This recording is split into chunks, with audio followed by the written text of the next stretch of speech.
Jake is a young photographer known for his sensitivity to detail. However, lately he has been feeling something is wrong. Ever since he received a second-hand camera from an antique shop on the edge of town, his life has changed. Every photo he takes looks normal on the screen, but when he prints it out or views it on his computer, there is always a figure standing in the background, sometimes faint, sometimes very clear. The figure was always the same. A woman in a white dress, her face covered in long black hair, and eyes that were never visible. At first, Jake thought it was an illusion, perhaps the effect of a broken camera or a technical error. However, the longer the photos went on, the more bizarre they became. The woman was no longer just standing in the distance, but was coming closer. In one photo, she was standing right behind the person Jake was photographing, and in another, she seemed to be looking directly at the camera, as if staring at Jake. Jake was getting more and more anxious. At night, he felt that someone was watching him from the corner of his room. However, every time he turned his head, there was no one there. The longer it went on, the stronger the feeling became. He began to have trouble sleeping, his mind constantly haunted by the image of the woman. One night, Jake decided to investigate further. He took his camera and walked to an old abandoned park, where he first saw the woman in his photo. When he arrived at the park, it was quiet, almost too quiet. The air was heavy, and there was little moonlight filtering through the thick foliage above. Jake set up his camera on a tripod and started taking some photos.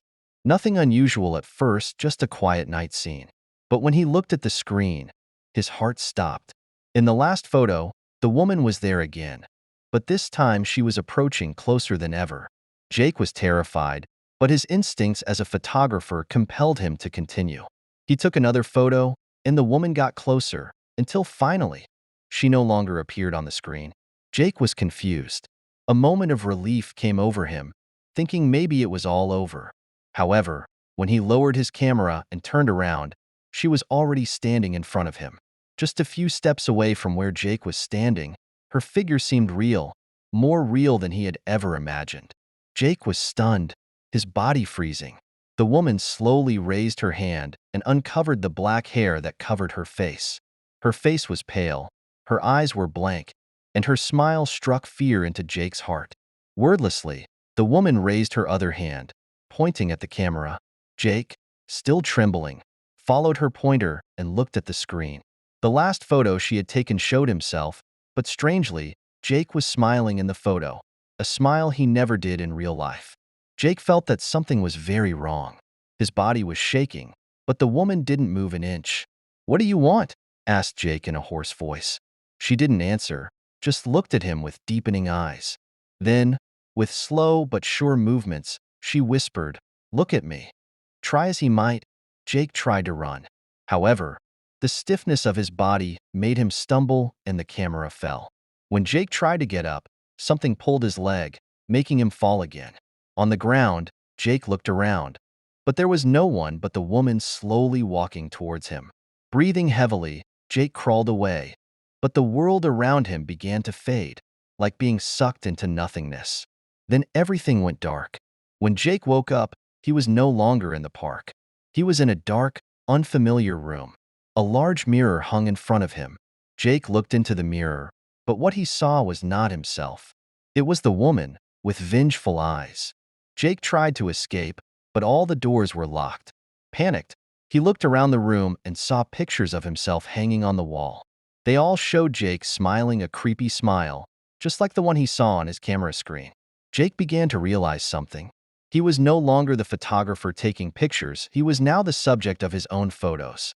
Suddenly, the woman appeared behind him in the mirror, looking at him intensely. "Look at me," she said again. This time her voice deeper, more sinister. Jake screamed, but his screams were never heard. The mirror slowly cracked, and the world around him collapsed. In a panic, Jake tried to smash the mirror, but each blow he delivered only made the cracks widen, revealing something beyond an alternate reality in which Jake was trapped, along with the other figures also trapped in the photographs. The woman chuckled, then said with a sinister smile, "Now it's your turn."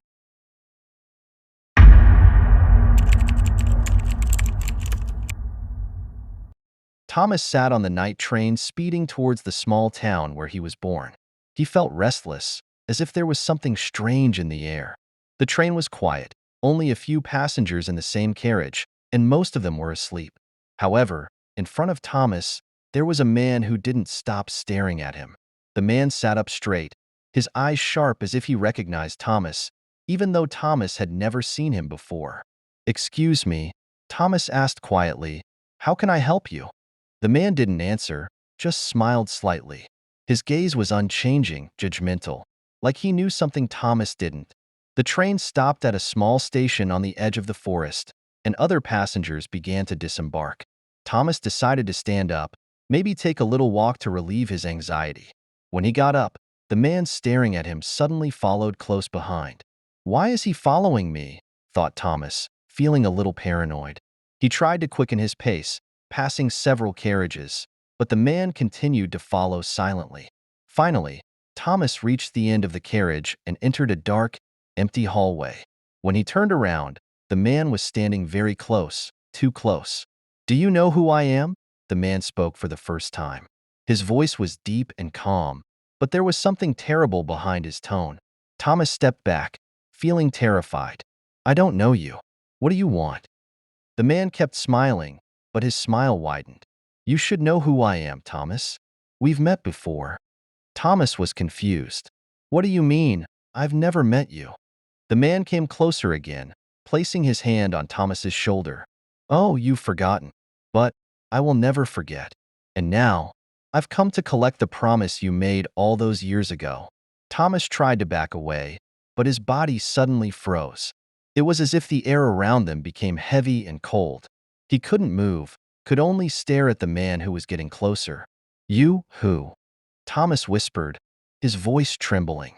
The man looked at him sharply, his eyes glowing with darkness. "I am someone you abandoned, who you threw away like trash. I was a part of your life that you tried to forget." Thomas began to recall pieces of old memories that he had suppressed. An accident, a man who was badly injured, Thomas, who walked away, leaving the victim without help. And now, the man in front of him looked exactly like the man he left behind all those years ago. "You?" Thomas was stunned. "That's impossible. You're already dead." The man smiled coldly. "That's right. And now I'm here to make sure you remember everything. You know who I am now, right?" Thomas felt horror run through his body. He wanted to run, but his legs wouldn't move. Suddenly, he felt an excruciating pain in his chest, like something was clutching his heart.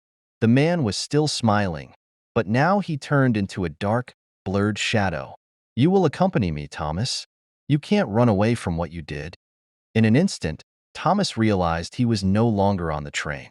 He was standing on a dark highway, right at the site of the accident all those years ago. There, the car he had left behind was burning with smoke rising into the sky. Nearby, the body of an injured man, lying with his eyes open, stared at him. And now, Thomas realized he would never be able to escape his past.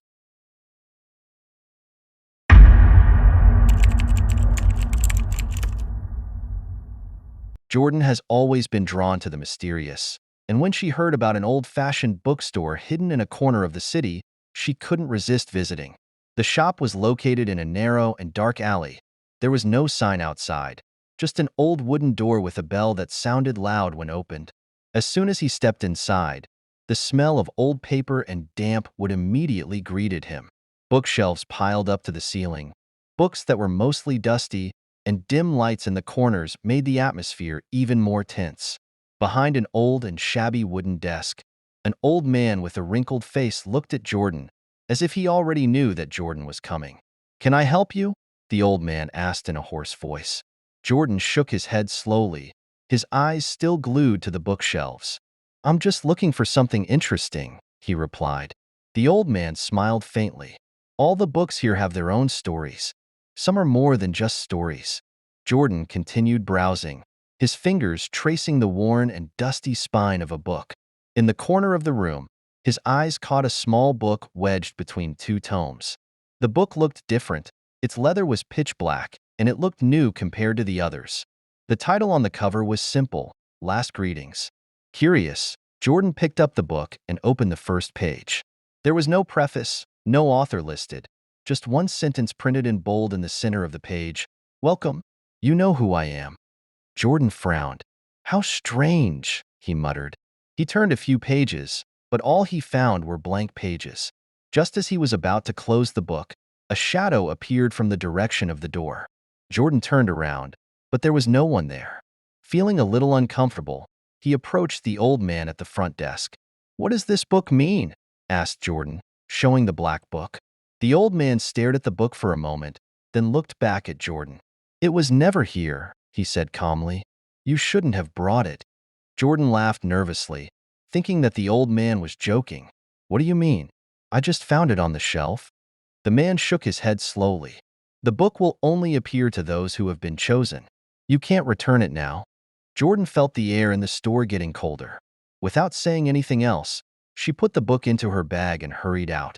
When he looked back, the old man only smiled faintly, a smile that sent chills down his spine. That night, at home, Jordan opened the book again. This time, there was new writing on the previously blank pages. Each sentence seemed to be written as if the book was speaking directly to him. "You're too late, Jordan.